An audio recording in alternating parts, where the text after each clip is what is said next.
Sa round na ito, tinanong namin ang Clashers about their fears. Kayo po ba, ano po ba yung mga maibibigay niyong advice kung papaano haharapin ang mga kinatatakutan? Ikaw. Ako agad. Ako, just do it. Face your fear, take a deep breath, gawin mo yung nakakatakot, and fail. And fail again. And fail again until failure does not hurt anymore. Kung ano man ang gagawin natin sa buhay, meron tayong laging fear, meron lagi tayong nervyos, hindi natin alam kung anong mangyayari.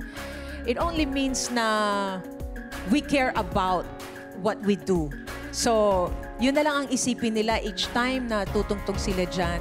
It only means development, it only means growth. So, do not fear fear.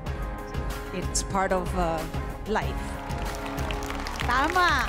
Kaya nga tayo may kantang, kalma, baby, kalma. Kumalma lang tayo kasi kailangan naman talaga, di ba, kalmado tayo. Kasi minsan pag stress na stress tayo, lalo dun tayo nagkakamali eh. Pero pag kalma lang tayo, yun, bongga yun. At saka always think positive. Panalo ko, panalo ko, panalo ko.